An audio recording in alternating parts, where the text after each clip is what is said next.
we Lominsons are sworn to strive, till sea swallows all, and swallow all it would have had Leviathan prevailed. That we still strive now, we owe in no small part to you. Not for the first time, you have delivered Limsa Lominsa from the wrath of a primal. Never has our nation known a stouter ally. On behalf of my people, I give you my humblest thanks.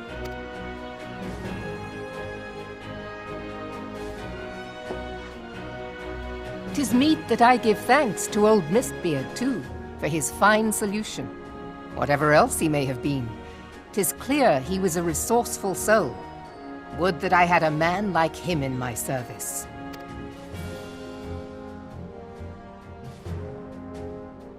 Before I set foot in these lands, I had no inkling that the people of Eorzea contended with such mighty foes.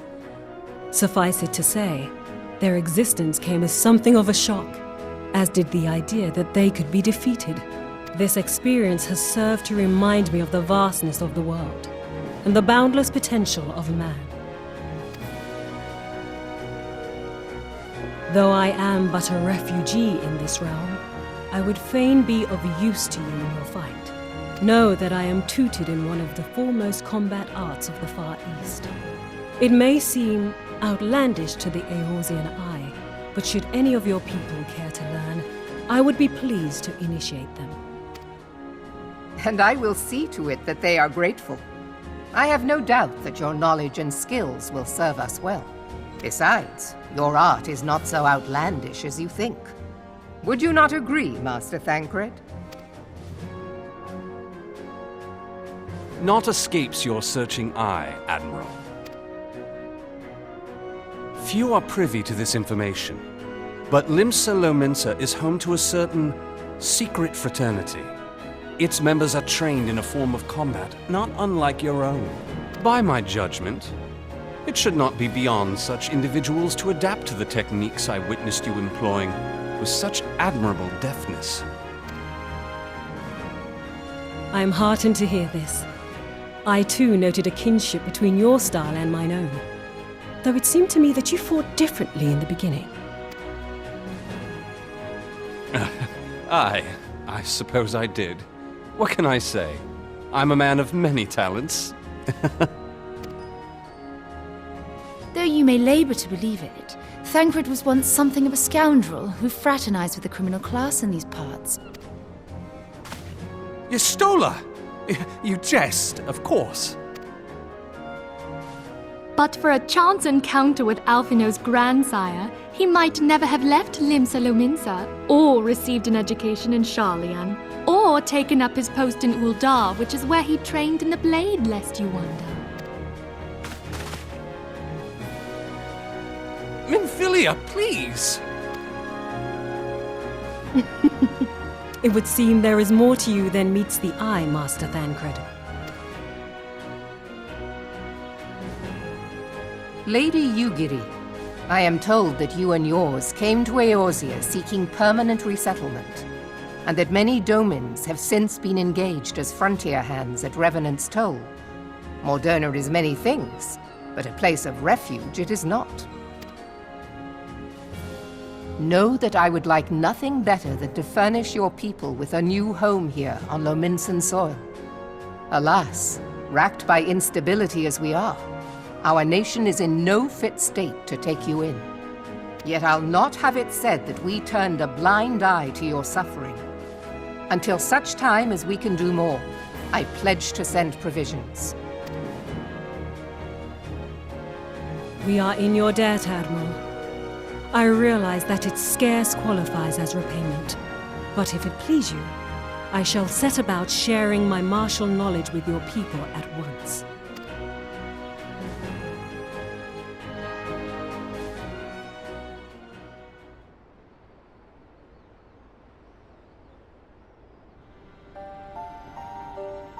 You wished a word in private.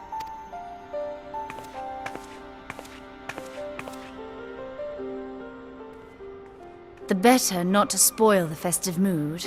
History repeats itself, Admiral. As the kobolds did before them, the Sahagin resorted to summoning their god over a territorial feud. They acted in self-preservation. It may be that the Sahagin initiated this particular clash, but how it begins does not interest me so much as how it ends.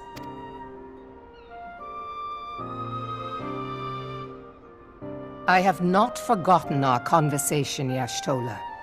I am aware that man bears part of the blame for the Primal's existence. Nor am I ignorant of the Sahagin's reason for acting. They sought to secure a place to breed and multiply that their kind might survive. Self-preservation, as you say. But we have as much right to live and thrive as they. If our own survival is threatened, are we to lay down our arms and welcome oblivion? Nay. And so you kill, that you might live. Yet if living is a right, then that right belongs to all peoples, be they men or beastmen. I'll not deny your reasoning. But when a storm gathers, it falls to me to see my people safely through it. That is my duty, and I shall do it.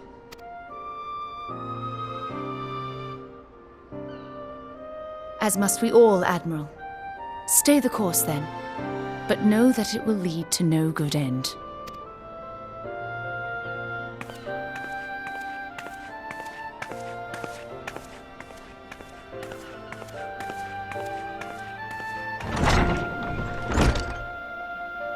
Man has ever put himself first and foremost. To justify his actions, he clads himself in the armor of righteousness, though it be a fancy of his own making. In this, mayhap the Garleans and we Domans are not so different.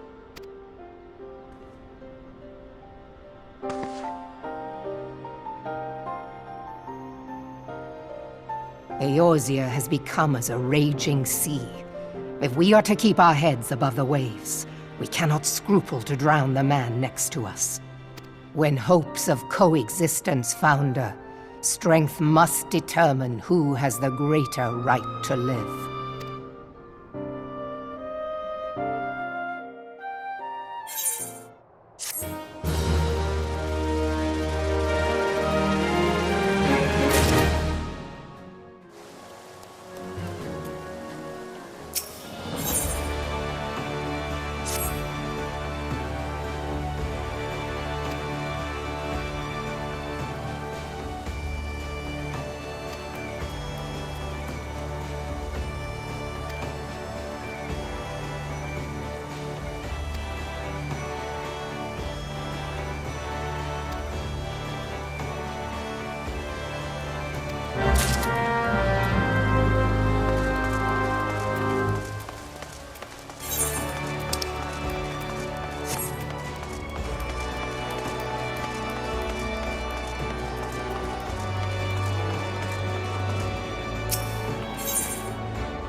I have been reflecting upon the events which took place during our visit to Vilbrand. If you have a moment, I would share my conclusions with you. Please, bear with me. When the Sahagin Elder summoned Leviathan, he employed the power we have come to know as the Echo. Though I cannot well explain the how of it, it would seem he became immortal in so doing. When the Admiral subsequently slew him, his spirit emerged from his lifeless flesh, a consciousness shorn of physical form. Thus transfigured, he took up residence in the body of his minion with the ease of a man donning a favorite glove. Long have I known that the Echo allows one to pass through the walls of a man's soul, but never did I imagine that it could free us from our own flesh, nor less that our souls could then occupy the next corporeal vessel to take our fancy. It was of this that Elidibus spoke, an existence which knows neither cessation nor oblivion. And yet, though the Sahagin had mastered his gift and thereby become immortal, he was by no means invulnerable.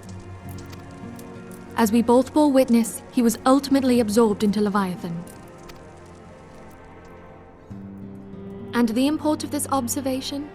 If the Ascians' mode of existence is indeed the same, it can be inferred that they too are not invulnerable, that they can be destroyed. There exists a legend which tells of souls who are reborn upon the cusp of each umbral calamity, that they might stay the encroaching darkness. To most, it is but a fairy tale, yet recent events have given me cause to wonder, could the legend in fact refer to the Echo? Much and more yet remains unknown, but I am confident that all will become clear in time. For the present, however, what matters is that the key to defeating the Ascians may at last be within sight. With Eorzea aid, it is my hope that I shall fathom this matter ere long.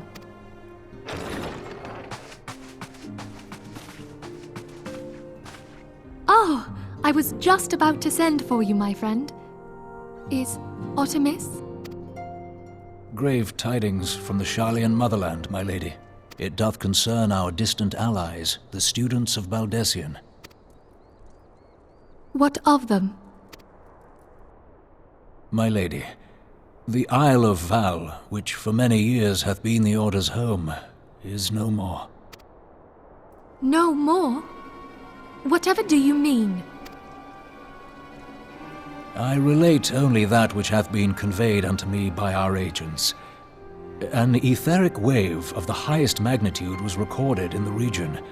Soon thereafter, 'twas observed that the isle had ceased to be. 'Tis postulated that a magic was evoked, like in power to Ultima. 12 preserve.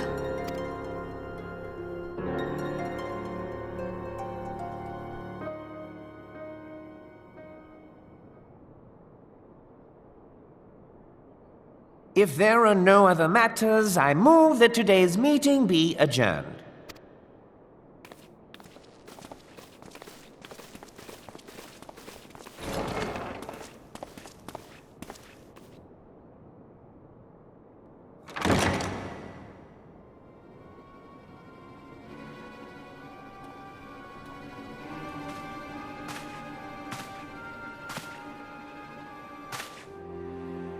It is done, my lord. Forgive my impertinence, my lord, but these orders, I am uncertain as to what end they serve.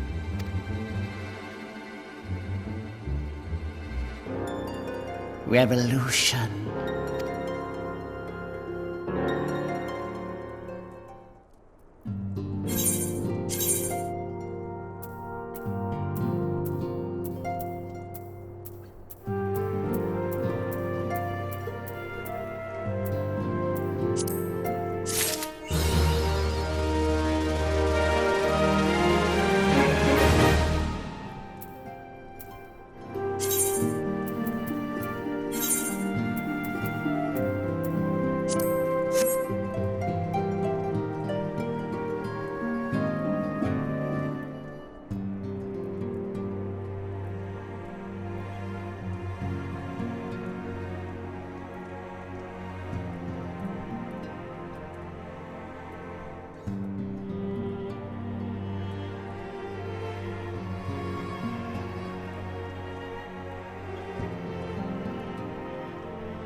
Come, you must have gathered by now that Tataru is given to exaggeration.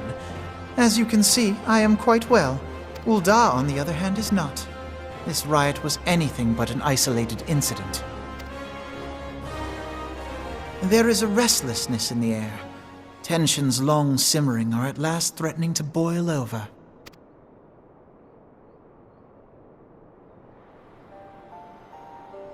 Ul'dah is a nation infamous for the great disparity between the wealthy and the poor. The majority of the populace accepts this state of affairs because they believe that every man bears responsibility for his own lot in life. To an Ul'dan, money is the foremost, and some would say the only measure of a man's worth. Small wonder that the wealthiest wield the greatest influence. So where do the refugees fit into this social hierarchy? What place is there for those who fled Alamigo and the destruction of the Calamity? Plainly, there is none. They have no wealth, no power, and no worth. To the Ul'dan way of thinking, they may as well not exist. Choosing to ignore their existence, however, is patently not an option. General Rauban and the Sultana understand this, which is why they ordered the Immortal Flames to provide the refugees aid and succor. Yet none would dispute that the expenses incurred by this policy grow by the day, with no end in sight. This has prompted more and more Uldans to question their obligation to aid these worthless wanderers, while more and more refugees have come to resent their treatment at the hands of the sneering citizenry.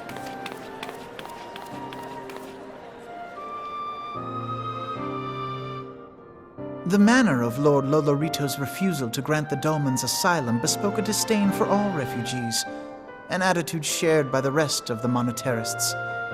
And you may be sure they make no effort to conceal their opinions. It was only a matter of time before the refugees united in protest, nor is it any surprise that some among them would ultimately resort to violence.